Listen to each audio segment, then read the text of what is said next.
Et si on se disait qu'il existe un langage fondamental, un code secret à la base de toute vie sur Terre? Aujourd'hui, on va tenter de le décoder. C'est le langage des protéines. Alors, quand on regarde cette image, on voit un simple morceau de viande, n'est-ce pas? Mais imaginez un instant qu'on puisse zoomer des millions de fois.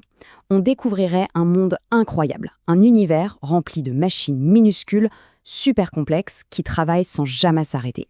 Et c'est justement cet univers-là qui va nous intéresser aujourd'hui. Alors la question c'est, de quoi sont faites ces machines, au juste? Quelles sont ces briques invisibles qui nous construisent, qui font fonctionner absolument tout le vivant, d'une simple bactérie jusqu'à nous? Eh bien la réponse, elle est simple et elle tient en un seul mot, les protéines. Et pour vraiment comprendre ce que sont les protéines, la meilleure façon, c'est de les voir comme un langage. Oui, un langage hyper riche, super complexe, qui écrit littéralement l'histoire de la vie. Forcément, qui dit langage dit alphabet. Et l'alphabet des protéines, ce sont les acides aminés. C'est ça les lettres de base, le point de départ de tout. Et ce qui est absolument fou, c'est que cet alphabet si puissant, il ne contient que 20 lettres. 20. Juste 20 acides aminés pour écrire l'incroyable diversité de tout ce qui vit sur notre planète. C'est dingue, non? Bon, concrètement, à quoi ça ressemble une de ces lettres? En fait, chaque acide aminé a une sorte de squelette commun. Mais ce qui le rend unique, c'est un petit truc en plus qu'on appelle la chaîne latérale. C'est sa signature, ce qui le différencie de tous les autres. Regardez ce schéma, on voit bien de quoi je parle. Il y a le carbone au centre, les groupes qui sont toujours les mêmes, et puis cette fameuse lettre R. Ce R, c'est la chaîne latérale dont on vient de parler. C'est cette partie-là qui change et qui donne à chaque lettre sa propre personnalité, son propre caractère. Ok, donc on a notre alphabet de 20 lettres. Maintenant, la grande question, c'est comment on passe de simples lettres à des mots et puis à des phrases entières qui ont un sens. Eh bien, le secret, c'est qu'elles ne restent pas seules dans leur coin. Un acide aminé tout seul, ça ne sert pas à grand-chose. Le truc, c'est qu'ils peuvent se lier les uns aux autres pour former de longues chaînes. Et c'est là que la magie commence vraiment. Et la colle qui permet de les assembler, c'est ce qu'on appelle la liaison peptidique. En gros, l'extrémité d'un acide aminé vient s'accrocher à l'autre et hop, ça crée un lien super solide. Et on continue comme ça, lettre après lettre, pour allonger la chaîne. Au final, on se retrouve avec une longue chaîne, une sorte de collier de perles. Mais attention, ce n'est pas encore une machine qui fonctionne. Non, le plus spectaculaire est encore à venir. Pour passer de cette simple chaîne à une véritable machine en 3D, il y a 4 grandes étapes. 4 niveaux de complexité, l'un après l'autre. Le premier niveau, la structure primaire, c'est tout simple. C'est juste l'ordre dans lequel les acides aminés sont alignés. C'est la phrase de base, si on veut, le texte brut, dicté directement par notre ADN. Et cet ordre, il est absolument essentiel. Ensuite, on passe à la structure secondaire.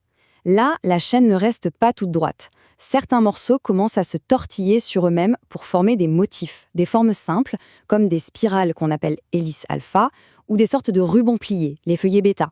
C'est un peu comme la ponctuation dans une phrase, ça commence à donner du rythme. Et là, attention, on arrive au moment crucial, la structure tertiaire. C'est là que toute la chaîne se replie sur elle-même. Toutes les spirales et tous les feuillets s'arrangent dans l'espace pour créer une forme en 3D super complexe, compacte et surtout unique. C'est à ce moment précis que la protéine devient enfin une machine prête à fonctionner. Et pour finir, certaines protéines passent même à un 4e niveau. Là, ce sont plusieurs chaînes déjà toutes repliées qui viennent s'assembler entre elles pour former une sorte de super machine. L'exemple le plus connu, c'est l'hémoglobine. C'est 4 chaînes qui s'associent pour faire leur job, transporter l'oxygène dans notre sang. Bon, on a beaucoup parlé de repliement, le forme en 3D, mais pourquoi c'est si important? Eh bien parce que dans le monde des protéines, la forme, c'est tout. Il faut bien retenir ça. La fonction d'une protéine dépend à 100% de sa forme 3D. Si elle n'a pas la bonne forme, elle ne peut pas faire son travail. C'est aussi simple que ça. Pas de forme, pas de fonction. On compare souvent ça à un système de clés et de serrures. Imaginez une enzyme. Sa forme unique, c'est la clé. Elle va permettre de s'emboîter parfaitement avec une autre molécule bien précise, la serrure, pour déclencher une réaction. Chaque protéine a sa propre clé pour une serrure bien spécifique. Mais bon, que se passe-t-il quand cette architecture si précise est abîmée? Quand il y a une erreur dans l'histoire, un bug dans le système? Une protéine peut se déplier, perdre sa forme. C'est ce qu'on appelle la dénaturation. Par exemple avec la chaleur ou un changement d'acidité. Et quand elle se déplie, elle devient inactive. L'exemple que tout le monde connaît, c'est l'œuf qu'on fait cuire. Le blanc, au début liquide et transparent, devient solide et blanc. Pourquoi? Tout simplement parce que les protéines qu'il contient se sont dépliées à cause de la chaleur. Mais parfois, le problème vient de bien plus loin. Il est inscrit dans le code de départ. Une toute petite erreur dans la séquence, une seule lettre changée dans l'alphabet, et c'est toute l'histoire qui peut être réécrite. Et là, les conséquences peuvent être terribles. Prenez l'anémie falciforme. C'est une maladie causée par le changement d'une seule acide aminé dans l'hémoglobine, 1 sur 146. Cette toute petite modification fait que les protéines se collent les unes aux autres et déforment complètement les globules rouges. Une erreur minuscule à l'échelle moléculaire, mais avec un impact gigantesque sur la santé. Aujourd'hui, la science a commencé à lire ce langage fascinant, mais on est très loin d'avoir tout déchiffré.